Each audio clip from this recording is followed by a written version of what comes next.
There's certain characters that most people wish had more screen time. It's this character that looked just like Goku for obvious reasons. He's Goku's father, this being known as Bardock. In Dragon Ball lore, you guys already know of Bardock. He died to Frieza and we didn't get to see much of him afterwards. The cool thing about video games is that it has all the stuff that we know of when it comes to the timeline, but think of the video games like a what if scenario, like the Dragon Ball Xenoverse video games, for example. See, the thing about Xenoverse Bardock is that he's ridiculously overpowered in this version or this continuity, the video game continuity. He's the masked Saiyan. See, originally Bardock comes from a non-canon movie that the main continuity seems to acknowledge that Bardock does exist, but they never really reference those events like mirror to mirror in the manga. But thanks to recent stuff and the continuities kind of changed a little bit, they acknowledge Bardock full wholesome. Pretty much showing that a lot of the events in the movie did happen, but you kind of see the difference with the armor. This right here is the actual canon armor you see Bardock in, and this is the original movie armor. The video game continuity acknowledges this armor over here as the one they're using in their continuity. Shown in cutscenes like this, for example. So it's implied that in this universe, this video game universe, all the feats he has in the movie lore should apply for this Bardock I'm going over in this video. And I'm usually not a fan of going over non-canon continuity versions of Dragon Ball characters, but when videos get massively sponsored by generous folk like this, I guess this is kind of an exception. But yeah, the continuity, this video game Bardock should be able to do the same stuff that you're used to. Even though the video game is its own thing, it has similar stuff from the original Dragon Ball manga, like key control. Bardock is a good key control level being. The video game, him can do this kind of stuff too. Key control, concentrated energy blast. This shouldn't really be breaking news, but yeah, he can make energy key barriers with his key manipulation. Due to his genetics, transform into a great ape. Yeah, don't ask. This whole Xenoverse theme is like literally time travel shenanigans. So yeah, there's a lot of mumbo jumbo when it comes to the continuity. But yeah, just wanted to mention Xenoverse does have a manga. Toriyama is aware of this manga. Yeah, this continuity is crazy. It's got like movie characters in this continuity that exists, that don't exist in the original continuity, like Cooler. Let's get into it. Xenoverse Bardock, the masked Saiyan. In the main continuity, you're probably used to the Super Saiyan transformations. You're probably thinking, well, Bardock never had those. Well, in the video games, he kind of does. Like I said earlier, it's like a what if scenario, like the video games introduced, like Super Saiyan Bardock, Super Saiyan 2, and even Super Saiyan 3. Yeah, you literally see him go Super Saiyan 3. Yes, Bardock has his own Super Saiyan 4 too. See the way the continuity goes, everything you remember that happened in the original stuff happened with this Bardock in this video game. Like you can literally see the bomb about to blow everybody away. But at the same time, this same continuity also acknowledges the fact that he has seeing into the future type powers. Like this Bardock knows about and sees visions of Goku in Super Saiyan God form fighting Golden Frieza, so it has memories of Dragon Ball Super events and stuff. This is important when analyzing his power level, considering the characters I'm gonna show you him fight in this video. And then after that scene of him apparently dying, you see him again with other movie characters that apparently exist in this continuity too. It's because of these beings like this that saved Bardock, basically. Yeah, you see, with the mask. You could say because of all this different gear that these beings gave Bardock is part of the reason why he's so freaking mighty. He's amped up beyond belief. Like, it's like this mask that gives him like dark ki. It kind of amps him up, you could say. It's even confirmed in the lore that yes, he is indeed stronger. They made him stronger when they saved him in that time shenanigans stuff. Yeah, there's a lot of time travel stuff, time patrollers and stuff. I mean, he's a Saiyan. He already improves faster than normal beings anyway with near-death experiences or just fighting in general, but he seems to be evolving even faster than people expected. It's to the point where he kind of reminds me of Broly, to where he's literally increasing as he's fighting live. Remember that movie where Vegeta was overpowering Broly? But during that same fight, Broly was increasing so fast to the point where even when Vegeta was in his Super Saiyan form, Broly was in his base state, he was still pushing him back. This situation kind of reminds me of Xenoverse Bardock, to the point where characters that start off with higher power levels than him, he starts bridging the gap to where they don't have a higher power level than him anymore. Like he's walking them down. I'm gonna get back to this stuff in a minute, but let's get off this later video game stuff. I just want to give you an idea of his base power just off gate, just from him having the raw power of the main continuity Bardock. Well, the movie version of the main continuity Bardock, this composite video game jumbled up timeline stuff. So don't be shocked in this video when you see me bring up Dragon Ball Super stuff. All that stuff kind of applies in this continuity. It's like a composite continuity. It's kind of crazy. This universe seems to acknowledge a lot of those events that happen in the main continuity, even though it is his own thing. In this movie that the video game does acknowledge, they say some statements about his power level or how he keeps getting better. If he keeps this up, he's going to become stronger than King Vegeta. He comes back from every mission half dead. What kind of a low-level soldier? These kind of statements are crazy because you already know DBZ characters are famous for their blast power. Like, you heard them just say it. Like, he's literally considered a low-level soldier in the Saiyan army, but there's characters that have ridiculously low key levels or power levels that can blow up planets. Like, characters that have power levels as weak as this and this I'll just show you Master Roshi real quick. He can blast away, incinerate an entire planetoid like the moon. You guys know there's a size difference between the moon and the Earth. Just because you can blow up the moon doesn't mean you can blow up the Earth, right? Well, there's implications they might be able to blow up the Earth even back in these weaker days of the Dragon Ball series when it comes to power levels. When characters like Demon King Piccolo, who are ridiculously weak compared to Bardock, that you're going to see in a bit,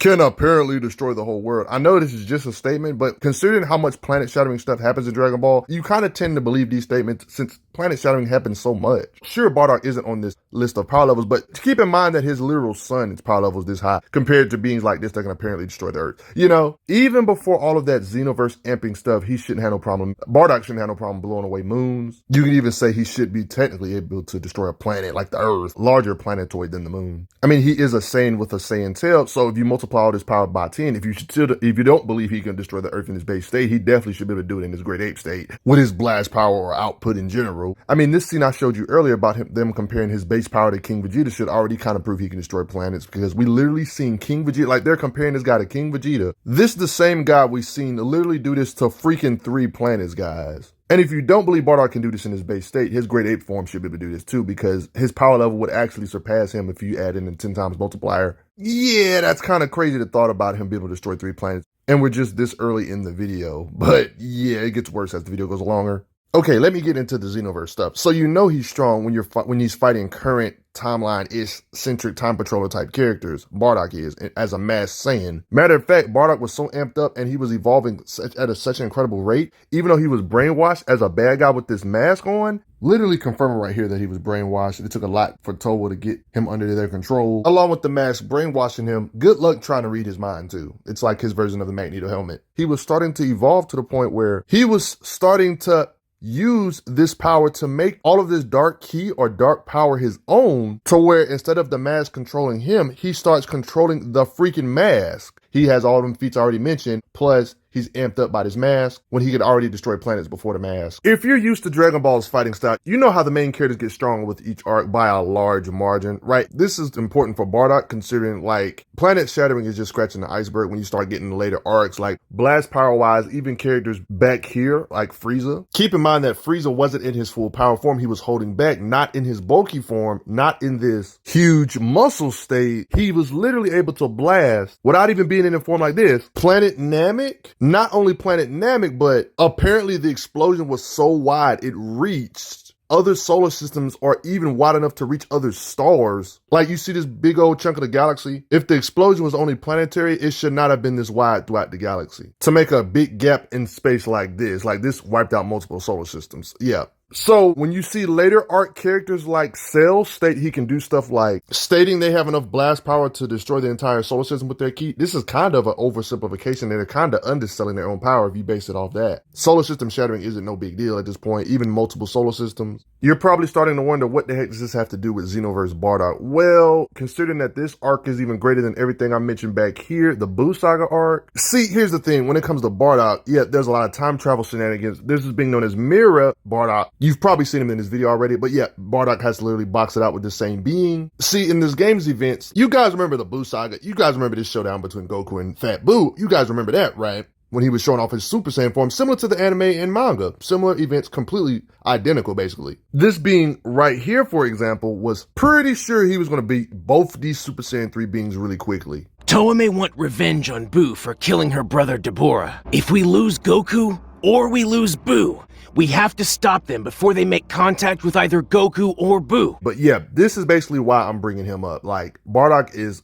past the Super Saiyan 3 tiers. He's doing stuff like this, and he's in his base state. Yeah, I know it's hard to imagine characters like Bardock being able to blow away multiple solar systems in his base state. But this is still scratching the surface, considering if we look at the GT continuity stuff, Goku training Oob for years, like over 10 years and stuff. Goku's base state is astronomically stronger than ever, being able to fight Super Saiyan 3 tier beings in his base state and stuff. GT base form Goku, just from powering up, not shooting an energy blast, just from flexing his power, can literally quake entire dimensions, more than one. He shook the entirety of Hell, and then it reached to other dimensions that are outside of Hell, both which are infinite size structures.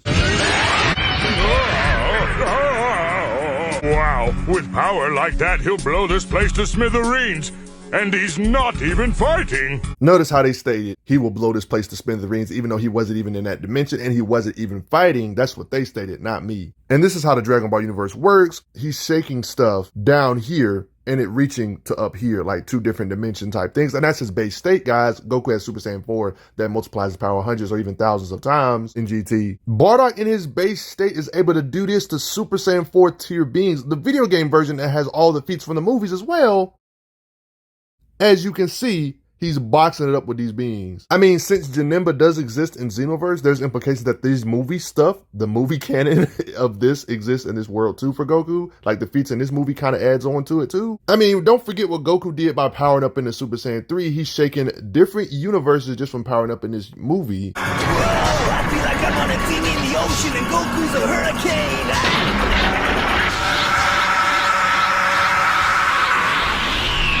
Xenoverse apparently acknowledges the movie, so this feat technically should be a part of Xenoverse Goku too. Keep in mind, this kind of stuff is just from powering up. They're not even actually shooting energy blasts. Imagine the weight of their blasts or punches. You see what I mean? And Goku in an even higher form gets pressured by Bardock in his base state, guys. Make this make freaking sense. Yo, it's not easy. He can't just straight up overpower him. We're talking about having the power to shake more than one universe in his base state type of power, matching these beings. Goku did that, shaking the dimensions thing in a Super Saiyan 3 tier Dragon Ball Z movie days. GT Goku does similar stuff, but even worse. He's way stronger than he was during that time period. Oh, man. And Bardock's matching that version of Goku. Oh, man. He's matching beings that can shake more than one universe in his base state. Their power in base state. He's fighting a Goku in Super Saiyan 4 state when his base state can shake more than one universe. In Super Saiyan 4, he more than likely can shake like 10 universes and crap.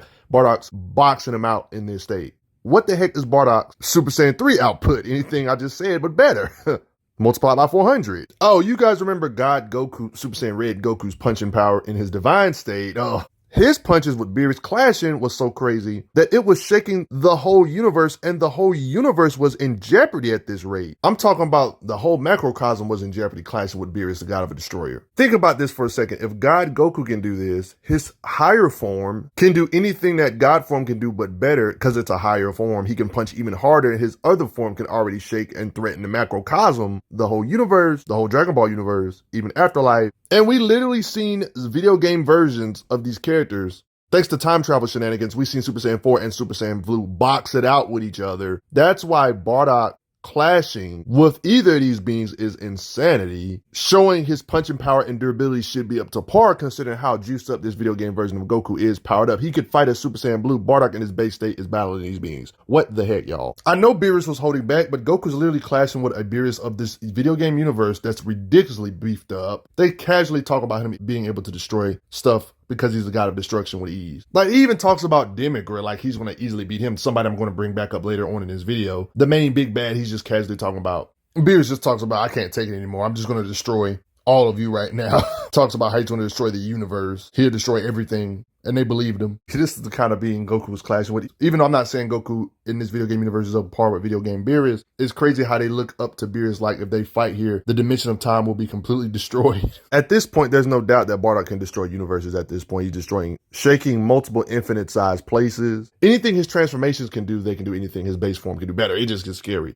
Bardock literally is fighting Golden Frieza himself to show where he is in the power hierarchy. His Super Saiyan 3 is stronger than what we remember for Super Saiyan 3 because his Super Saiyan 3 form is literally boxing it out with a Goku that says he has incredible ki, that has an Ultra Instinct mode, the first mode of it. We know he's powerful because we literally see him have a beam struggle with Ultra Instinct angelic-like forms or techniques, and the beam struggle isn't just easy. Goku even said he didn't expect him to be this strong. Goku did win this beam struggle, but that's Goku, the main character, of course, so. But he still survived, though. Bardock is so strong that even his base state, Super Saiyan 4 video game versions of the characters are stunned at how powerful he is that they felt like they had to go fuse into one being. Gogeta, Super Saiyan 4 Gogeta. And he still took a punch from him without getting one-shotted. You guys know the Spirit Bomb is a technique where everybody shares their energy and puts it in one, like freaking Super Saiyan 4 Gogeta, and all these characters blasted Bardock, and he was able to withstand that attack in his base state. You remember earlier how I brought up this? Well, I'm bringing it back up again, this being Mira. What the? I can't shake him off. Oh, he's so strong. How can someone so weak overpower me? Never underestimate a Saiyan's power! Bardock literally boxed it up with this being, especially when he went Super Saiyan 3, he was able to defeat this powerful being, even admitted he lost. More confirmation of him defeating Mira. If you somehow didn't believe that universe shaking or devastating stuff, their clash that I literally just showed you in Super Saiyan 3 was able to tear reality apart to the point where history apparently disappeared and caused some kind of rift. From the instant their battle ended, history just disappeared. It appears that the clash of all those superpowers in one location caused some kind of anomaly in the time rift. Well, what was such a tremendous battle in such an unstable place? A fierce battle like the one between Mira and Bardock could have torn a hole in the rift itself. I don't think you guys understand the kind of power these beings like Mira have. Bardock's overpowering fighting, like the kind of energy these beings have within their body. Like this being has so much energy in his body to where if he loses control, I'll let them say it. Like if he goes past his limits, you know, gets pushed past his limits. You're overheating! You're going past your limits! It's too dangerous! If he doesn't stop, his core will overload and destroy this universe! Maybe I should just run. No telling how large this explosion might be. It's able to tear through dimensions. If you don't stop Mira soon, then we'll all go up in smoke. So just in case you needed to hear the term itself, they can literally destroy this universe. Like this is the beings that Bardock's fighting, the energy they got inside their body. Mira, for example. This being was worried. This being Toa, we're talking about a girl that can literally travel to an infinite amount of different universes, or she can travel or send you between dimensions and stuff. And she felt like she couldn't escape the explosion, which would have been like spanning multiple universes, apparently. Sure, Bardock didn't fight this version of Mira, but this is the kind of power these beings have within their own body. The explosion would have been too big to escape. Toa was scared, even though she can travel anywhere, basically. Bardock's fighting beings like this, like Mira, beings that exist outside of space and time, outside the flow of time. More proof Bardock is up there with the divine forms. You probably heard of this being Demigra, like he's the main guy you think of when you think of the Xenoverse powerhouses. Goku had to clash with this being.